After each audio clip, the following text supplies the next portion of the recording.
Online शिक्षा के क्षेत्र में पहली बार सर्वोदय एम्पल लाया है एक नया उपहार। सभी आगामी प्रतियोगी परीक्षाओं के लिए क्रैश कोर्स तथा 6 घंटे से भी अधिक की लाइव क्लासेस।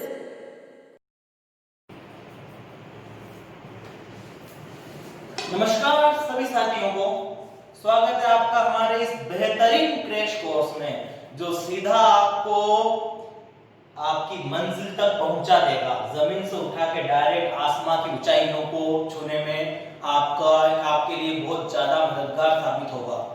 तो इस क्रैश कोर्स के अंतर्गत हम लोग आज साइंस बायो स्टार्ट कर रहे हैं। देखिए ये क्रैश कोर्स है तो यहाँ पर एक एक चीज समझाना संभव नहीं है, परंतु फिर भी जितना हमें हो पाएगा, जितना हमसे प्रयास हो पाएगा उतना हम समझाने का प्रयास करेंगे। आप लोगों को करना कुछ नहीं है, जो भी आपको पढ़ाया जाए उसे पढ़ लेना है। उसके बाद में इसके साथ में जो क्विज लगा हुआ है, जो टेस्ट लगा हुआ है वो देना है और बस आपका काम खत्म। इतना सा काम करना, बाकी सारा काम हमारा है और बकायदा सिलेक्शन लेकर ही रहेंगे। बस अब की बार सिलेक्शन लेना है। अब देखिए इसके बारे में यदि हम लोग बात करें तो हम बात कर रहे हैं पाचन की। ओके, अब पाचन क्या होता है? तो देखिए पाचन उस प्रक्रिया का एक बहुत ज्यादा महत्वपूर्ण हिस्सा है जिसके द्वारा हमें ऊर्जा प्राप्त होती है। हम लोग बचपन से सुनते आ रहे हैं कि खाना खाने से ऊर्जा मिलती है, खाना खाने से ऊर्जा मिलती है, खाना नहीं खाओगे तो जी नहीं पाओगे। पर क्या पता है खाना खाने से ऊर्जा कैसे मिलती है? तो पूरी ऊर्जा की प्रोसेस खाना खाने से कैसे मिलती है, इसके अंतर्गत 3 प्रक्रियाएं होती है। एक होता है पाचन, फिर होता है अवशोषण और फिर होता है श्वसन। पाचन, अवशोषण और श्वसन, इन तीनों क्रियाओं के बाद में क्या होता है? व्यक्ति को ऊर्जा प्राप्त होती है। पाचन मतलब डाइजेशन, अवशोषण मतलब एब्सॉर्प्शन और श्वसन मतलब रेस्पिरेशन। ओके, अभी कैसे होता है ये देखिए। जो इंग्लिश के वर्ड्स मैंने बोले वो भी आपको क्या होने चाहिए, पता होने चाहिए। यदि आपको इसके बारे में इंग्लिश में नहीं पता है, बायो में तो बहुत बार समस्या आ जाती है, हिंदी में कोई ऐसा वर्ड लिखा हुआ आ जाता है जो हमें पता नहीं चलता है क्या है, तो इंग्लिश के बारे में थोड़ा सा ध्यान रखिएगा। ओके, पाचन क्या होता है? देखिए पाचन के अंतर्गत भोजन जो हम खा रहे हैं, जो बड़े बड़े टुकड़े हैं, उनको क्या करना है? हमें छोटे छोटे टुकड़ों में तोड़ना है, उस रूप में तोड़ना है कि उसे कोशिका के द्वारा क्या किया जा सके, अवशोषित किया जा सके। और एक बार जब वो भोजन कोशिका के द्वारा अवशोषित हो जाएगा तो उसके बाद में उससे उसका दहन करके श्वसन प्रक्रिया के माध्यम से हमें क्या प्राप्त होगी? ऊर्जा प्राप्त होगी। तो सर्वप्रथम हमें कुल मिलाकर करना है क्या? भोजन का पाचन करना है, मतलब उसको छोटे छोटे टुकड़ों में तोड़ना है, बहुत ज्यादा छोटे टुकड़ों में तोड़ना है, इतना छोटे टुकड़ों में तोड़ना है कि कोशिकाओं के द्वारा फिर बाद में उसका अवशोषण संभव हो सके। ठीक है, ये पाचन है। हम सर्वप्रथम इसकी बात करेंगे। ठीक है, तो आपको पूरा ये प्रोसेस समझ में आ गई होगी किस प्रकार से हमें ऊर्जा प्राप्त होती है। पहले भोजन का पाचन होगा, फिर पाचन होने के बाद में कोशिकाओं के द्वारा उसका अवशोषण होगा और अवशोषण होने के बाद में आपको पता है श्वसन की प्रक्रिया में हम क्या ले रहे हैं? ऑक्सीजन ले रहे हैं। तो वो जो ऑक्सीजन है वो भी कोशिकाओं तक पहुंच जाती है, फिर उस ऑक्सीजन के द्वारा अवशोषित हुए भोजन का दहन होगा और उसके द्वारा उसके दहन होने से क्या निकलेगी? ऊर्जा निकलेगी और उससे हमें ऊर्जा प्राप्त होती है। ये पूरी बेसिक प्रोसेस होती है। ओके, अब वो सारा कामकाज होगा। हम बात कर रहे हैं पर्टिकुलरली पाचन की, डाइजेशन की। तो डाइजेशन कैसे होता है, कहां से होता है स्टार्ट? तो देखिए मैंने बेसिक डायग्राम बनाया है, इस प्रकार से बनाया है इसको कि आपको समझ में आ जाए। यहाँ पर हमें कोई कलाकारी नहीं करना है, हमें कोई चित्रकार नहीं बनना है, कुल मिलाकर आपको समझ में आ जाए बेसिक बातें और समझाने के हिसाब से मैंने डायग्राम बना रखा है। देखिए आपको पता है हम लोग खाना कहां से खाते हैं? मुख से। तो यहाँ से सर्वप्रथम हम लोग क्या करेंगे? खाना खाएंगे। अब खाना खाने के बाद में हमारी मुख की ओपनिंग है जहां से हम खाना खाएंगे, फिर वो कहां जाएगा? मुख गुहा के अंदर। मतलब हमारे मुंह की जो ओपनिंग है इसके बाद में अंदर जो दांत वगैरह वाला जो पूरा हिस्सा है वो कौन सा होता है? मुख गुहा। मुख गुहा के अंदर क्या क्या भाग होते हैं? तो मुख गुहा के अंदर होते हैं दांत, जीभ, यौला और लाल ग्रंथियां। दांत का क्या कार्य होता है आपको पता है? भोजन को चबाने में कौन काम में आएंगे? दांत काम में आएंगे। इसके अलावा दांत भी अलग अलग प्रकार के होते हैं, आपने नाम सुने होंगे। उस भोजन को फाड़ने में, उसको अच्छी तरह पीसने में, चबाने में, सब में दांत का रोल होता है। फिर उसके बाद में जीभ का क्या काम है? तो जीभ क्या करती है? जीभ उस भोजन को आपस में मिलाती है, सब कुछ सबको आपस में मिलाना। इसके अलावा आपको पता है लाल ग्रंथियों से जो लार आ रही है, उस लार के साथ में भोजन को मिलाने का काम कौन करती है? जीभ। ताकि जब वो लार भोजन के साथ मिलेगी तभी तो उस भोजन को हम चबा पाएंगे, वरना यदि कठोर रहेगा तो उसको हम अच्छी तरह नहीं चबा सकते। तो जीभ का कार्य क्या है? लाल ग्रंथियों से आने वाली लार को। अच्छा, इसके अलावा लाल ग्रंथियों के अंतर्गत क्या होते हैं? कुछ पाचक एंजाइम भी होते हैं। उन पाचक एंजाइमों को सबको उस भोजन के साथ में वो मिला देती है, जो भी हमने खाया है, और उनको दांत के द्वारा क्या किया जाता है? चबा लिया जाता है। तो आपको समझ में आ रहा होगा दांत का, जीभ का और लाल ग्रंथियों का क्या कार्य है। ये हम बेसिक समझ रहे हैं, इन डिटेल हम आगे पढ़ेंगे। अभी केवल एक ओवरव्यू ले रहे हैं पाचन तंत्र का। फिर उसके बाद में यौला क्या होता है? तो देखिए, जब वो सब कुछ हमने चबा लिया खाने को, चबाने के बाद में उसको फिर आगे भेजना है, तो उसको आगे जो ग्रसनी होती है, उस ग्रसनी में खाने को धकेलने का काम, जो एक मांसपेशियों से बना हुआ भाग होता है, लास्ट में तालू के आखिरी सिरे के वहां पर जो भाग होता है उसे क्या कहते हैं? यौला कहते हैं। ठीक है, तो ये यौला क्या करता है? उस भोजन को अंदर धकेलता है। अब भोजन वहां से अंदर आ गया। अब देखिए यहाँ पर मैंने ये समझाने के लिए बनाया था, ऊपर आपको पता है मुंह के ऊपर क्या है? नाक से आप क्या खींच रहे हो? वायु। तो उधर से आप श्वसन के द्वारा वायु खींच रहे हो, तो उधर से क्या आ रही है? वायु। तो यहाँ से तो आ रही है वायु, और इधर से आ गया क्या? आपका खाना जो आपने चबा लिया है।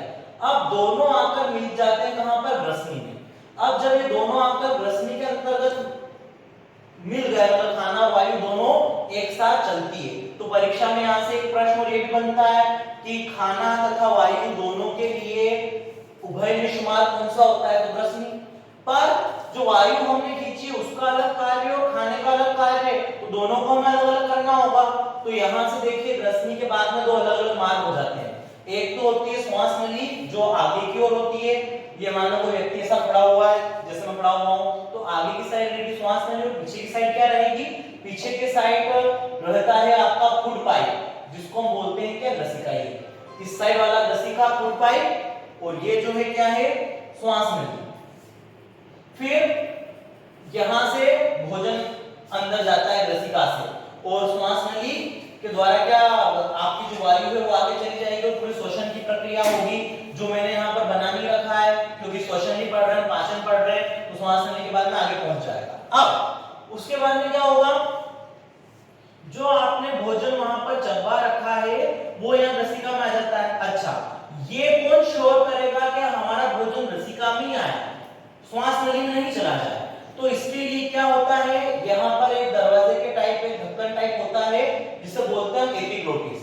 ये एपिग्लोटिस क्या करता है? ये एपिग्लोटिस यह कार्य करता है कि जब भी हम खाने को खाएंगे, तो खाने को खाते समय जब खाना यहाँ से गुजरेगा, तो एपिग्लोटिस क्या करेगा? श्वास नली को बंद कर देगा, ढक्कन की तरह यहाँ पे इसको पैक कर देगा। जब इधर गिर जाएगा तो खाना आसानी से ग्रसिका में से निकल जाएगा, और श्वास नली के अंदर खाना नहीं जाएगा। और कई बार आप देखते हो कि बाय चांस आदमी बोलते बोलते खाना खा रहा है, तो चक्कर में उसके श्वास नली के अंदर क्या हो जाता है? कोई कण वगैरह चला जाता है, तो जिसके कारण फिर उसको एकदम से क्या हिचकियां आने लगती है, या उसे समस्या आने लगती है, और हिचकी के द्वारा शरीर क्या कर देता है? उसको भोजन का जो कण छोटा मोटा श्वास नली में चला गया था उसको क्या निकाल देता है? बाहर निकाल देता है। पर नॉर्मली खाना नहीं जाता है यदि आप बिना बोले खा रहे हो। क्यों? क्योंकि उस समय ये एपिग्लोटिस श्वास नली के ऊपर रहेगा, तो श्वास नली के ऊपर रहने के कारण यह खाने को श्वास नली में नहीं जाने देगा, डायरेक्टली वो कहां से जाएगा? आपकी ग्रसिका से। अब अच्छा, ये बात भी ध्यान रखिएगा, परीक्षा में ये प्रश्न भी आ सकता है, पाचन कहां नहीं होता है? तो ग्रसनी और ग्रसिका दोनों के अंतर्गत पाचन नहीं होता है, क्योंकि जो ग्रसनी है और जो ग्रसिका है, इसमें से केवल भोजन जा रहा है, क्रमाकुंचन ग्रंथियों के द्वारा आगे भोजन बढ़ रहा है। ठीक है, केवल इनका काम भोजन को आगे ले जाने का है, बाकी इनमें कोई पाचन प्रक्रिया नहीं होगी। पाचन सबसे पहले कहाँ हुआ था? केवल मुख गुहा में। मुख गुहा के बाद में ग्रसनी और ग्रसिका में कोई पाचन नहीं हुआ। मुख गुहा में जो लाल ग्रंथियों से जो एंजाइम आए थे उनके द्वारा कुछ पाचन होता है भोजन का। फिर उसके बाद में भोजन प्रवेश करता है अमाशय में, और अमाशय के अंदर भोजन का पाचन होगा। अमाशय के अंदर भोजन का पाचन कैसे होगा? तो अमाशय के अंदर रहती है जठर ग्रंथियां।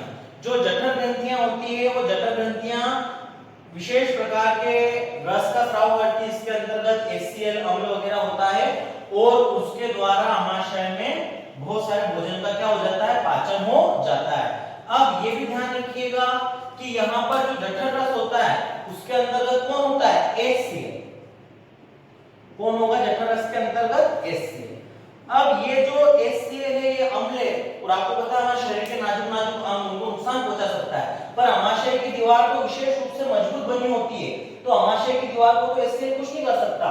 पर कभी-कभी यदि आपने मान लीजिए ज्यादा खा लिया, तो जब आप ज्यादा खा लेते हो तो उसके कारण HCl ज्यादा खाने को बचाना है तो HCl भी ज्यादा मात्रा में निकलेगा। अब जब HCl ज्यादा मात्रा में निकलेगा तो आपके शरीर में अम्ल बढ़ गया, तो अम्ल बढ़ गया उसको तो कहते हैं हम अम्लीयता या एसिडिटी। और यदि आपने ज्यादा मात्रा में खा लिया है तो बाय ऐसा भी हो सकता है कि वो HCl यहां से बाहर निकल जाए। ज्यादा HCl आ गया तो हो सकता है कि अमाशय में HCl ना आए और बाहर आ जाए, तो बाहर आने पर क्या होगा? जैसे छोटी आंत में पहुंच गया HCl, तो अमाशय को क्या है? अमाशय की दीवारें तो ऐसी बनी हुई है कि उनको HCl से नुकसान नहीं होता, पर छोटी आंत को नुकसान हो सकता है। छोटी आंत के अंदर HCl यदि पहुंच गया तो वहां पर घाव हो सकते हैं, तो इसके कारण क्या होगा? जब छोटी आंत के अंदर घाव वगैरह हो जाते हैं, अगर HCl पहुंच जाता है तो हम छोटी आंत के अंदर घाव हो जाते हैं, उसे हम क्या कहते हैं? अल्सर की बीमारी कहते हैं। उसके कारण क्या हो जाता है? अल्सर हो सकता है। तो इसलिए यदि HCl आ जाता है तो छोटी आंत में घाव हो जाते हैं, क्योंकि अमाशय के अंदर तो HCl सर्वाइव कर सकता है, अमाशय सर्वाइव कर सकता है HCl को, छोटी आंत HCl को सर्वाइव नहीं कर सकती। ओके, तो ये सारा कामकाज अमाशय के अंतर्गत होता है। फिर यदि हम लोग आगे बात करें आगे क्या होगा, तो आगे यहाँ से जो भी खाना नहीं बचा वो आगे बढ़ेगा और आगे और पाचन होगा। देखिए, छोटी आंत में जाने से पहले वहां पर उस भोजन के अंतर्गत क्या क्या मिल जाता है? अग्नाशय रस मिल जाता है। ये देखिए यहाँ पर अग्नाशय रहता है, जिसके अंदर से अग्नाशय रस रहता है। यकृत के अंदर से पीले रंग का रस निकलता है जिसको हम बाइल कहते हैं, वो बाइल भी आकर मिल जाता है। तो यकृत के अंदर से आया हुआ पित्त रस और अग्नाशय के अंदर से आया हुआ अग्नाशय रस, दोनों के दोनों खाने के अंदर मिल जाते हैं छोटी आंत में जाने से पहले। इसीलिए कहते हैं कि भोजन का सर्वाधिक पाचन कहां पर होता है? छोटी आंत में। क्यों? क्योंकि इसके अंदर जितने भी एंजाइम वगैरह बचे हुए थे सब कुछ क्या हो गए? मिल गए। जब सारे के सारे एंजाइम मिल गए तो अब इतने सारे एंजाइम मिलने के कारण, इतने सारे रस मिलने के कारण बहुत ही आसानी से छोटी आंत में बचे हुए भोजन का क्या हो जाता है? पाचन हो जाता है। तो परीक्षा में प्रश्न है भोजन का सर्वाधिक पाचन कहां होता है? तो भोजन का सर्वाधिक पाचन कहां होता है? छोटी आंत में। दूसरी बात ये कि ऐसे नहीं जुड़े होते हैं, इसको हम 3D के द्वारा समझ सकते हैं कि अग्नाशय और यकृत कैसे जुड़े होते हैं छोटी आंत से, उसमें कैसे आता है। पर मैं यहाँ पर ये वाली बात नहीं समझाऊंगा, वो 3D चित्र बना के नहीं बताऊंगा। क्यों? क्योंकि क्रैश कोर्स और इसमें हमारे पास ज्यादा समय नहीं है। फिर यदि हम आगे बात करें तो आगे क्या होगा? आगे जब ये सारा भोजन छोटी आंत में आ जाता है और यहाँ पे पच जाता है, फिर भी कुछ ऐसा होता है जो छोटी आंत में पच नहीं पाता है। वो कौन होता है? सेल्यूलोज। ध्यान रखिएगा, सेल्यूलोज ये काय में होता है? शाकाहार में। जो शाकाहार होते हैं जितने भी उन सबके अंदर होता है, पेड़ पौधे वगैरह, इनमें क्या पाया जाता है? कार्बोहाइड्रेट सेल्यूलोज के रूप में होता है, और सेल्यूलोज को कोई अम्ल वगैरह पचा नहीं सकता, तो इसलिए सेल्यूलोज यहाँ पर पचता नहीं है। अब देखिए यहाँ पर जस्ट बड़ी आंत में खाना जाने से पहले यहाँ पर एक अंग होता है जिसको क्या कहते हैं? अपेंडिक्स। ये अभी अवशोषी अंग है, पहले मानव में होता था, आज किसी काम का नहीं है। तो आज अपेंडिक्स हमारा एक अवशेषी अंग के रूप में, इसमें कोई काम नहीं होता। पर जैसे खरगोश वगैरह जैसे जीव है जो आसानी से शाकाहार को पचा लेते हैं, क्योंकि वहां पर उनका अपेंडिक्स एक्टिव होता है, उनका अपेंडिक्स में पच जाता है सेल्यूलोज। पर हमारे सेल्यूलोज यहाँ पर नहीं पच पाता है क्योंकि हमारा अपेंडिक्स अब किसी काम का नहीं, इससे सेल्यूलोज अपच रहता है। अब उस सेल्यूलोज का पाचन होगा कहां पर?